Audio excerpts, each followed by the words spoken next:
प्रश्न क्रमांक 3 सुधाकर आडवाले. सभापती महोदय, प्रश्न क्रमांक 6834. सभापती महोदय, वितरित केल्याप्रमाणे. सभापती महोदय, शालेय शिक्षण विभागामध्ये काम करणाऱ्या कर्मचाऱ्यांच्या दृष्टीने हा फार महत्त्वाचा प्रश्न आहे.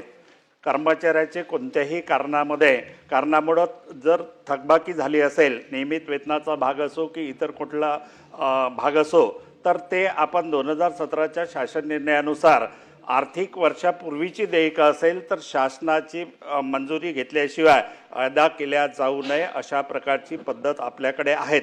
परंतु मागील वर्षी जर विचार केला 31 मार्च 2025ला शासनाकडनं रात्री 11:50 निधी प्राप्त झाला. ही वस्तुस्थिती आहे.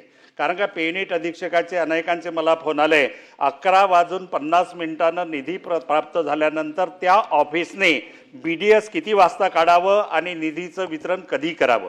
आमचं म्हणणं असं आहे की तुमच्याकडे बिलं आलेलं आहे, तुम्ही त्याला प्रशासकीय मान्यता दिलेली आहे, निधीची पूर्तता लगेच केली पाहिजे, जेणेकरून आपल्याला ती थकबाकीची देयकं वेळेत निकाली काढता येतील. याच्यातला दुसरा माझा प्रश्न आहे, एकदा प्रशासकीय मान्यता झाल्यानंतर संचालकांनी एकदा मान्यता झाली असेल आणि टेक्निकल अडचणीमुळे थकबाकीची देयकं अदा झाली नसेल तर त्या देयकांना पुनर्मान्यतेची गरज नसावी. पुनर्मान्यतेसाठी परत ती देयकं शासनाकडे पाठवल्या जाऊ नये. एकदा मान्यता झाली असेल तर नेक्स्ट इयरमध्ये निधीची उपलब्धता करून द्यावी व ते देयके निकाली काढावे, असे माझे या संदर्भामध्ये 2 स्पेसिफिक प्रश्न आहेत.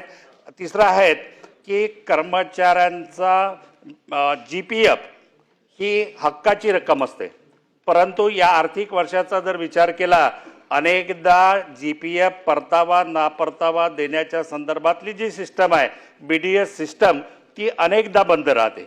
त्यामुळं मुलाबाळाच्या लग्नासाठी मुलाबाळाच्या शिक्षणासाठी आपल्या हक्काची जमा असलेली रक्कम आपण विड्रॉल करण्याचे प्रस्ताव पाठवतो, परंतु त्या ठिकाणी अनेक दिवस BDS बंद असल्यामुळे त्या ठिकाणी त्यांचा हक्काचा पैसा मिळत नाही. या 3 प्रश्नाचं उत्तर प्रथम आम्हाला द्यावं. परत या ठिकाणी माझे प्रश्न राहणार आहेत. मंत्री महोदय हक्क राखून.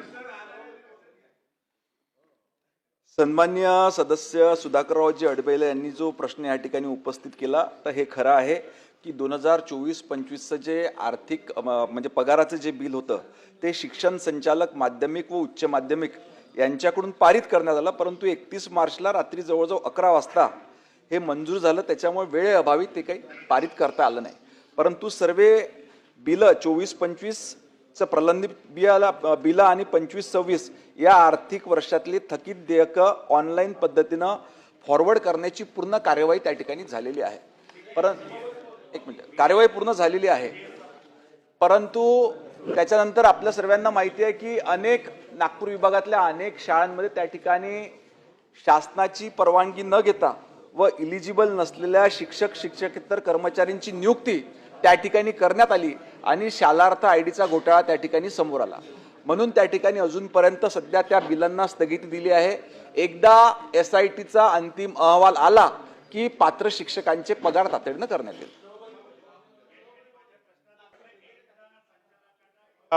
परवानगी दिल्यानंतर पुनर्मान्यता घेण्याची गरज आहेत का आणि शिक्षकांचं BDS वर्षभर नियमितरित्या सुरू ठेवणार आहात का?